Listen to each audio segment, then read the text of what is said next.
பூமி மிகவும் அதிர்ந்தது. உடனே கதவுகள் எல்லாம் திரண்டது. எல்லாருடைய கட்டுகளும் கலந்து போயிற்று.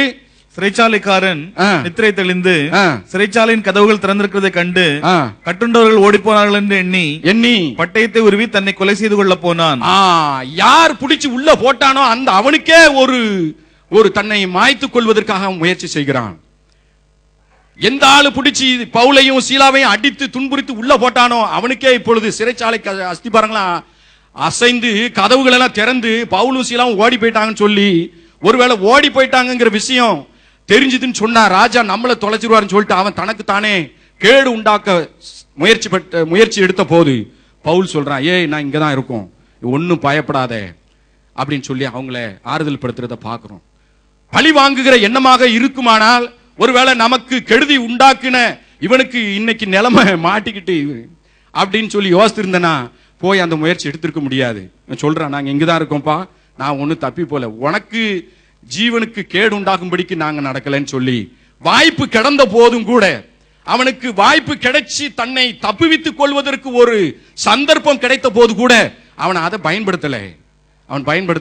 அவன் இருக்கிறவங்களை குறித்து யோசித்தான். ஒருவேளை நான் தப்பி போக முடியும், ஆனா போயிட்டேன்னு சொன்னா என் நிமித்தம் இங்க ஒரு சிலரை உயிரை கொடுக்க வேண்டியதா வந்துடும், சிலரை பனிஷ்மெண்ட் வாங்க வேண்டியதா இருக்கும்னு சொல்லி அவன் இருந்தான். அருமையானவர்களே, இதுதான் ஒரு நல்ல தலைமைத்துவத்துக்கு தேவையான ஒரு குணம். வாய்ப்பு கிடைக்கும் போது எனக்கு என்ன லாபம் என்பதை யோசித்து அதை ஒரு பக்கம் வைத்துவிட்டு மற்றவர்களுக்கு என்ன லாபம் உண்டாகும், மற்றவர்களை பிழைப்படுப்பதற்கு என்ன செய்ய முடியும் என்று நாம் யோசிக்க கடமைப்பட்டிருக்கிறோம். அதனுடைய கடைசியான காரியத்தை நாம் பார்க்கும்போது நீங்க வாசிக்கலாம். 33வது வசனத்தை வாசியுங்கள். 16:33. மேலும் ராத்திரியில் நேரத்திலே தானே அவன் அவர்களை அழைத்துக் கொண்டு போய் அவருடைய காயங்களை கழுவினான். அவனும் அவனுடையவர்கள் அனைவரும் உடனே ஞானஸ்நானம் பெற்றார்கள். அதனுடைய முடிவு என்னையா? அடிபட்டது இந்த ஆளு, ஆனா அவனுக்கு இருந்த காயங்கள் எல்லாம் கட்டி அவர்களுக்கு ஞானஸ்நானம் கொடுத்தான்னு சொல்றோம். அவனுடைய ஒரு வாழ்க்கை உண்டாச்சுது. இவனுக்கு ஏற்பட்ட பிரச்சனையில அடிபட்டு உதப்பட்டதெல்லாம் இவன் தான். ஆனா ஜெபித்து ஸ்தோத்தரித்து ஆண்டவருடைய அருமையான வழிநடத்துதலை பெற்றுக் கொண்டவனாக அங்கு இருக்கிறவருக்கு ஞானஸ்தானம் கொடுத்து கர்த்தருக்கு நேராக அவன் நடத்தி விட்டான். அவனுக்கு ஏற்பட்ட பிரச்சனை. ஆனா இங்க இருக்கிற பிரச்சனை என்னன்னு சொன்னா 12ஆம் அதிகாரத்தை வாசிக்கலாம். 12ஆம் அதிகாரத்தின் கடைசி பகுதியை வாசிப்போம். 16 வாசிங்க. பேதுரு பின்னும் தட்டி கொண்டிருந்தான். அவர்கள் திறந்த போது அவனை கண்டு பிரமித்தார்கள். அவர்கள் பேசாமல் இருக்கும்படி அவர்கள் கையமர்த்தி கர்த்தர் தன்னை காவலிருந்து விடுதலையாக்கின விதத்தை அவர்களுக்கு விவரித்து இந்த செய்தியை யாக்கோபுக்கும் சகோதரருக்கும் அறிவியுங்கள் என்று சொல்லி புறப்பட்டு வேறொரு இடத்திற்கு போனான். பொழுது விடுந்த பின்பு பேதுருவை குறித்து சேவர்களுக்குள்ளே உண்டான கலக்கம் கொஞ்சம் உண்டாயிற்று. அங்க பாத்தீங்கன்னா இங்க ஞானஸ்தானம் உண்டாயிற்று. ஆனா இங்க என்ன நடந்தது? கலக்கம் உண்டாயிட்டு. அவன் தற்கொலைக்கு நேராக போய்விட்டான். அவனுக்கு பாதுகாத்த காவலாளி. இவனுடைய முடிவு என்னன்னா, மற்றவனுக்கு ஒரு ஜீவனுக்கே சேதம் உண்டாகிற அளவுக்கு மாறி போய்விட்டது. நாங்கள் கர்வந்தியா பகுதியில ஆரம்பத்தில் ஊழியம் செய்து கொண்டிருந்த போது அதனுடைய ஐடியினுடைய பின் பகுதியில விபச்சார விடுதியான ஒரு அமரி என்ற வில்லேஜ் இருக்கிறது. ஒருவேளை நீங்கள் அண்ணனுடைய செய்தியில கேட்டிருக்கலாம் அல்லது நேரடியாக கேட்டிருக்க முடியும். அப்பொழுது எங்களுக்கு ஐடியில சுத்தி காம்பவுண்ட் வால்லாம் கிடையாது. ஆக விபச்சாரத்துக்கு போகிறவர்கள் இந்த ஐடிஐ வழியாகத்தான் போக முடியும். அப்போ போலீஸுடைய பின்தொடர்தல் உண்டு, சில பிரச்சனைக்குரிய ஆட்கள் வந்து மாற்றுறது உண்டு. இது எங்களுக்கு கொஞ்சம் டென்ஷன் தான். அப்ப நாங்க அண்ணன்ட்ட சொன்னோம், என்னன்னு இப்படி ஒரு இடத்துல இப்படி ஒரு காரியத்தை நம்ம செஞ்சுட்டு இருக்கிறோம், எங்க போய் முடியும், இப்படி பொழுதுனேக்கும் வெளியில் உள்ள பிரச்சனை ஆயிட்டே இருக்குது.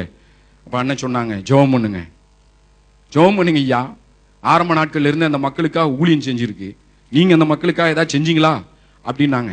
எங்களுக்கு ஒரு அடிபட்டது போல நாங்க வந்தோம். நானும் என்னுடைய சகோதரர் ஒருவர் ஆஸ்டின் ஆமோஸ்ன்னு சொல்லி நாங்க யோசித்தோம், இந்த கிராமத்துக்காக ஜெபிக்கணும் என்று. நாங்கள் அந்த எங்களுடைய அலுவலக கட்டடத்துக்கு மேல இருந்து அந்த கிராமத்துக்காக ஜெபிக்க ஆரம்பித்தோம். பிரச்சனைக்குரிய கிராமம் தான்.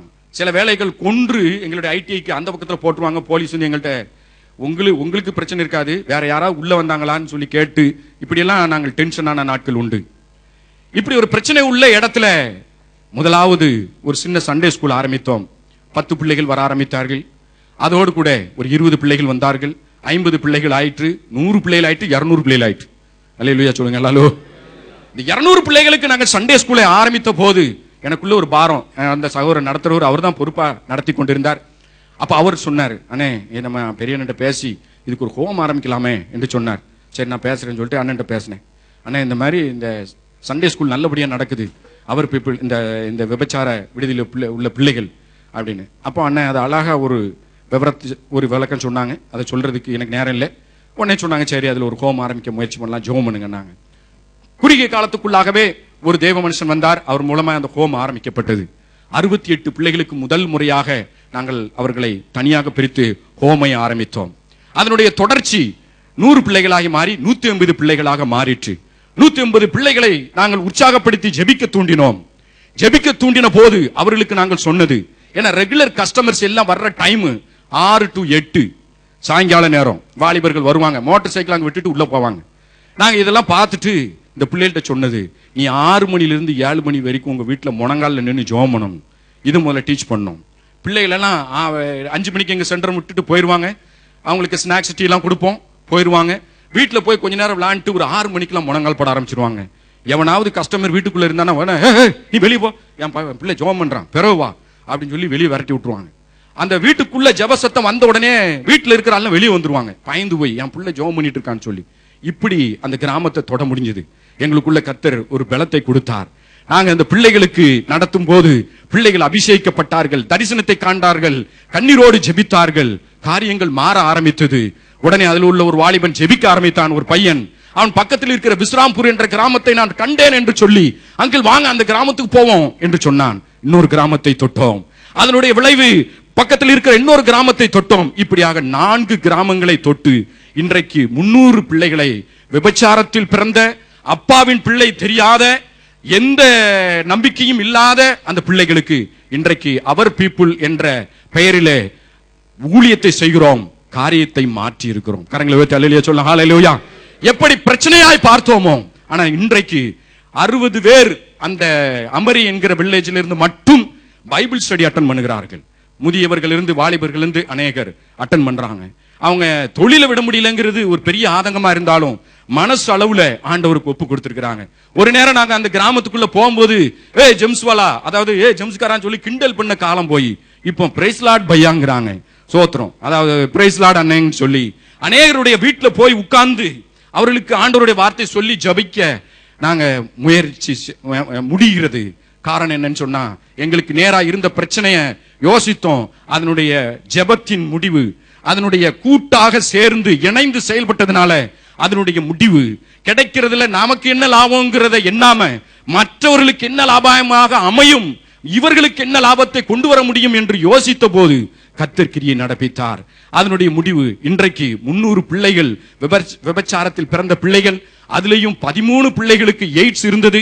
அவர்களுக்கு ஜெபித்து ஜெபித்து 4-5 பிள்ளைகளை ஆண்டவர் குணப்படுத்தியிருக்கிறார். இன்னமும் கர்த்தர் அவர்களை தொட்டு ஆசீர்வதித்துக் கொண்டிருக்கிறார். அருமையானவர்களே, எங்களுக்கு பிரச்சனை என்றுதான் நாங்கள் பார்த்தோம். ஆனால் சரியான நடத்துதலை பெற்றுக்கொண்டோம். சரியான நடத்துதலை பெற்றுக்கொண்ட போது ஆண்டவர் கிரியை செய்ய ஆரம்பித்தார். அர்ப்பணித்தோம், செயல்பட்டோம். இன்றைக்கு ஒரு பெரிய காரியத்தை பார்க்க முடிகிறது. உங்களுக்குள்ளேயும் நீங்கள் பார்க்கிற, உங்களுக்கு வெளியே இருக்கிற பிரச்சனைகள் எதுவாக இருந்தாலும் சரிதான், அதை நீங்கள் பார்க்கிற விதம் எப்படி என்பது மிக முக்கியமானது. தேவ கண்ணோட்டத்திலே நீங்கள் பார்ப்பீர்களானால் அது உங்களுடைய பார்வைக்கு வித்தியாசமாக தோன்றும். நீங்கள் செயல்படுவது வித்தியாசமாக மாறும். நீங்கள் செய்ய வேண்டியதை குழுவோடு சேர்ந்து செய்ய முடியும். நீங்கள் இணைந்து செயல்பட்டு மற்றவருடைய லாபத்தை தேடுவீர்கள். அது அப்படியே ஒரு பெரிய அறுவடையாக மாறும் என்பதற்கு நாங்களும் சாட்சி, இந்த வேத வசனமும் சாட்சி. அருமையானவர்களே, பவுலை குறித்து அப்படியாக நான் தியானித்த போது எனக்குள்ள அண்ணனும் அநேக இடங்கள்ல பவுலை குறித்து பேசும்போது எனக்குள்ள ஒரு ஆதங்கம். இந்த மனுஷன்கிட்ட என்னையா இருந்துச்சு, பவுலும் பேசுறாங்களே, இவர்கிட்ட என்னதான் இருந்தது அப்படின்னு சொல்லிட்டு நான் அவரை குறித்து அறிய முயற்பட்டேன். அவர்கிட்ட என்ன இருந்ததுன்னு சொல்லி வாசித்த போது இப்ப அண்ணன் கொஞ்சம் நாள் அதை டச் பண்ணி விட்டாங்க. அதை நானும் டச் பண்ணதுக்கு விரும்புறேன். வாசிக்கலாம். 2 கொரிந்தியர் 11வது அதிகாரம். 2 கொரிந்தியர் 11வது அதிகாரத்துல 24 28 வரைக்கும் வேகமா வாசிங்க. நாம ஜெபித்து முடிக்க போகிறோம். அடிபட்டேன்.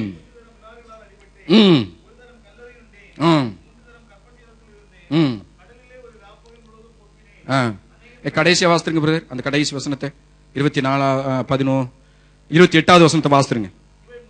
இவை முதலானவைகளை அல்லாமல் எல்லா சபைகளை குறித்தும் உண்டாயிருக்கிற கவலை நாளுக்கு நாள் என்னை